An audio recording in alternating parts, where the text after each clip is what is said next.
Hello everyone, this is Ricardo Lund, head engineer of Rakoon Sound Studios, and I want to welcome you guys to another episode of our Tips and Tricks show, where we share information about our equipment and show you how we use it to make music. In this episode, we're not going to be reviewing any particular piece of equipment, but we're just going to be talking about some tips on how to use hardware to get the best out of it when you're producing a track. So I'm just going to be sharing a few of the tips that I think are useful for you to make the best out of it and to achieve the results that are meant to be achieved with hardware. So without further ado, let's get right into the discussion.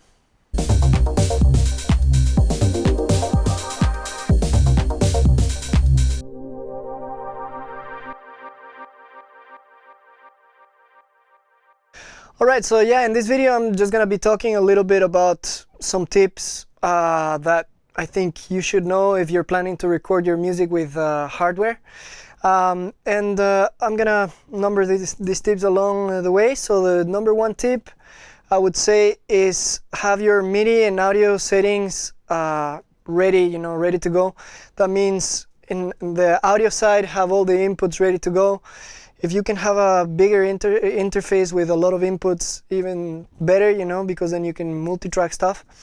And then it's probably helpful to have a MIDI interface. If not, you can also connect your devices via USB to your computer, and then you can synchronize everything to Ableton or Logic or whatever you're using, so that the machine starts with the software. Believe it or not, I've seen a lot of people that just record the machine without syncing it to the computer, and obviously you can work like that, but just making sure that everything's synced to your DAW, it's crucial in my opinion.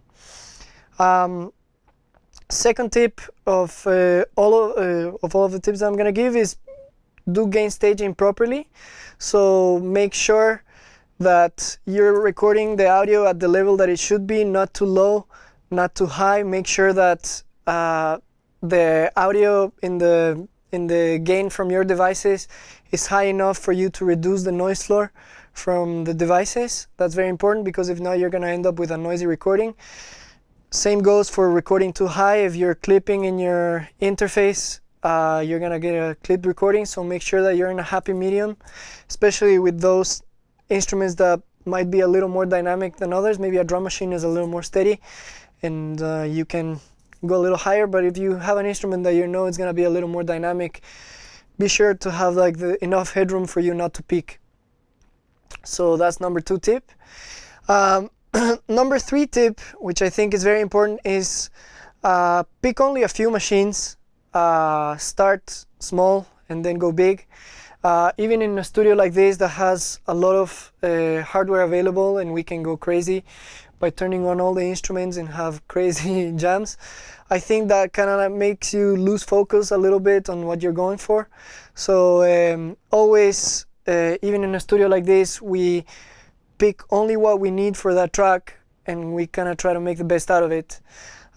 In that way, you approach it a little bit like cooking. So you go grab your ingredients, you make what you need, and that keeps you in control of what you're doing. So very important, pick a few instruments and do the best you can with them.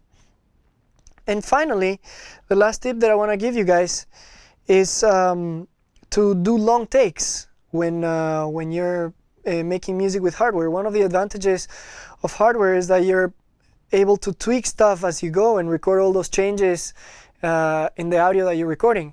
So that's a huge advantage of using hardware over MIDI, especially for making electronic music. When electronic music, one of the challenges is to break the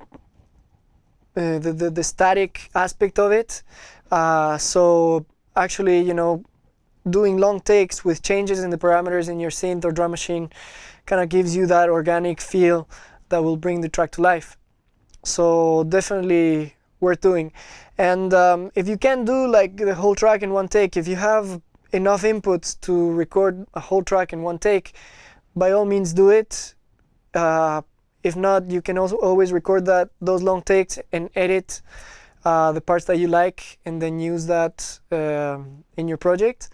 You can also in some cases record loops and then do it like that. But I think one of the beauties of using hardware is that you're able to jam out the whole track almost and get it done fast. It's a really fast way of working. So yeah, I think those are really important tips, some things that I always do when I'm recording my music with hardware, and I hope you guys find it useful. Thank you guys for tuning in and watching another episode of our Tips and Tricks show. We hope you found these tips useful. If you liked the video, please leave us a thumbs up and leave us a comment down below. I'm also leaving the website information so that you reach out to us if you need any help with music production, audio engineering, DJing, audio recording, whatever it may be. If you're located in the Miami area, we're here to help. So again, this is Ricardo Lund, and I'll see you guys next time.